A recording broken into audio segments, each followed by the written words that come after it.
Guru Woyun baru saja akan berbalik ketika dia mendengar kata-kata itu, kakinya berhenti tanpa sadar, dan sudut bibirnya sedikit terangkat, membawa seulas senyum di wajah cantik gadis itu. Aku memang menemukan Xiao Ye, tapi aku tidak membuatnya mengikutiku. Mengapa? Apakah Nona Xiyun mengenali Xiao Ye? Nona Gu, itulah yang aku maksud. Aku memang pernah melihat pria ini sebelumnya, dan kami bahkan sudah menikah selama beberapa waktu. Sayang sekali dia tidak mengingatnya. Jadi aku mengingatkan Nona Gu, bahwa jika Anda berbohong terlalu banyak, kebohongan Anda akan terungkap suatu hari nanti. Arti dari kata-katanya adalah, orang yang benar-benar dikenal Qian Beiye adalah dia, tetapi melalui serangkaian kecelakaan, dia entah bagaimana bertemu dengan Guru Woyun dan menyebabkan situasi saat ini. Apa maksud Nona Xiyun dengan ini? Jangan bilang dia kenal dengan pria yang membunuh Ling Yi barusan, tapi pria itu kehilangan ingatannya, jadi dia mengira Guru Woyun adalah dia. Itu benar. Siapa yang tahu bahwa Guru Woyun bisa menjadi tidak tahu malu ini? Dia bahkan bisa mengatakan kebohongan seperti itu. Tidak heran, bagaimana mungkin seseorang sepolos dia bisa menandingi pria setampan dia. Berdiri di sebelah Nona Xiyun, itu seperti perbedaan antara burung phoenix dan ayam liar. Selanjutnya, orang seperti apa Nona Xiyun? Dia adalah pewaris sekte pemurnian senjata, dan dia adalah seorang jenius mutlak yang telah mencapai raja bela diri di usia yang begitu muda. Bagaimana mungkin Guru Woyun bisa dibandingkan dengannya? Kerumunan memberikan pendapat mereka satu demi satu, dan semua memandang Guru Woyun dengan mata penuh penghinaan. Pada saat ini, tidak ada yang memperhatikan restoran di dekatnya. Seorang pria memegang kipas dan berbaring malas di kursi empuk, dikelilingi oleh pelayan wanita, hidup, dan penuh warna. Tatapan terbalik pria itu melewati kerumunan dan mendarat di gadis muda itu. Dia kemudian tersenyum, benar-benar indah dan elegan. Dia saudara perempuan Gu Seng Qiao yang tidak berguna. Menarik. Saudara perempuan Gu Seng Qiao memang sangat menarik. Dengan bakat langka semacam ini, dia sebenarnya dicap sebagai orang yang tidak berguna. Jika seseorang dengan tingkat bakat ini tidak berguna, maka tidak akan ada orang jenius di dunia ini. Menurut pengetahuan umum, semakin tinggi Anda, semakin sulit untuk menembus ke peringkat berikutnya. Beberapa orang bisa menghabiskan seluruh hidup mereka dan tidak pernah melewati beberapa kemacetan, namun, hanya ada satu jenis bakat di dunia yang benar-benar dapat mengabaikan semua hambatan, meskipun kecepatannya untuk naik pangkat tidak akan mampu menandingi para jenius lain, tetapi semakin jauh dia dapatkan, semakin banyak peluang bakatnya untuk bersinar. Bakat semacam ini adalah memiliki lautan spiritual yang jauh lebih besar dari biasanya, dan jelas bahwa Guru Woyun adalah seseorang dengan bakat itu. Sebuah kilatan melintas di matanya, dan pria itu tertawa tanpa suara. Satu-satunya orang yang aku kagumi di dunia ini adalah Gu Seng Qiao. Jadi aku bertanya-tanya orang seperti apa saudara perempuannya. Sepertinya aku tidak datang ke negara Azure Dragon dengan sia-sia kali ini.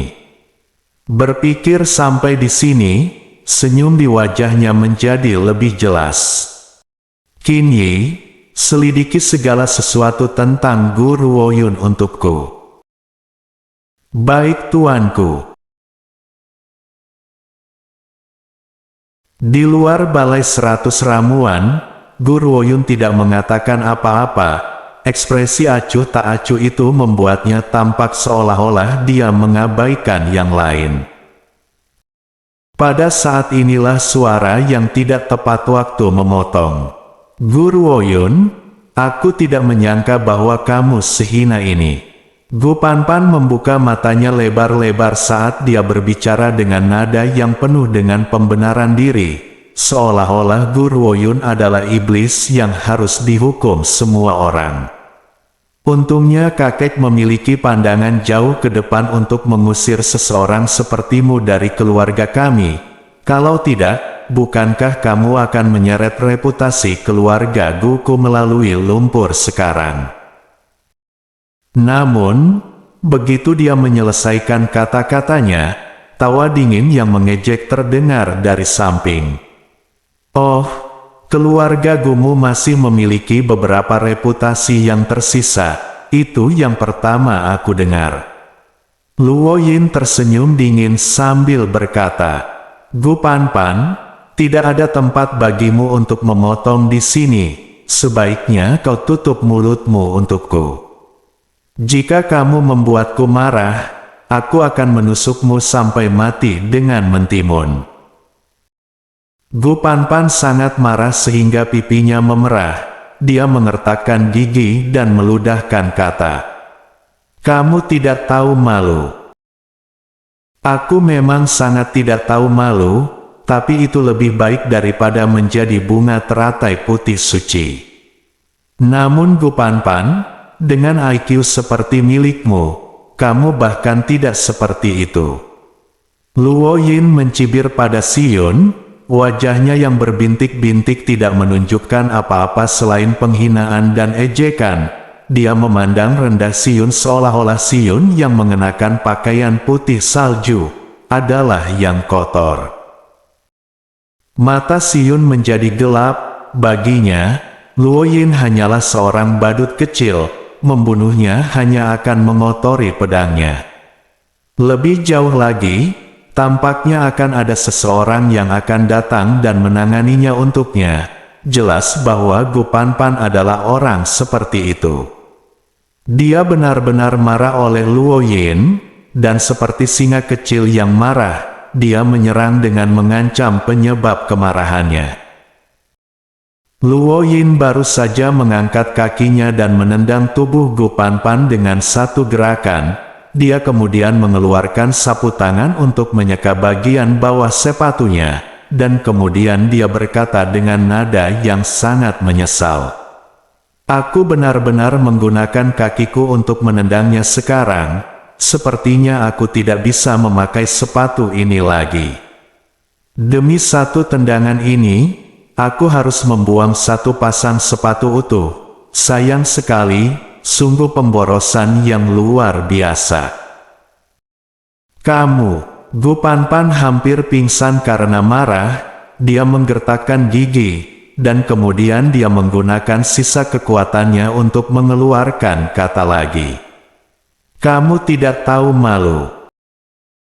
Melihat ekspresi menyesal Luo Yin, Guru Woyun tidak bisa menahan diri dan tertawa. Dengan kekayaan keluargamu, bukankah membeli sepasang sepatu sesederhana makan sesendok nasi lagi? Itu benar, tapi wanita jalan ini bahkan tidak berharga satu koin tembaga pun. Bahkan jika aku menjualnya, aku masih tidak akan dapat mengganti kehilangan sepasang sepatu ini. Luo Yin menggelengkan kepalanya dan menghela nafas, matanya penuh penyesalan. Dengan pukulan ini, tidak peduli seberapa tebal kulit Gu Panpan, dia tidak tahan lagi dengan penghinaan seperti itu dan memilih untuk langsung pingsan. Tahan.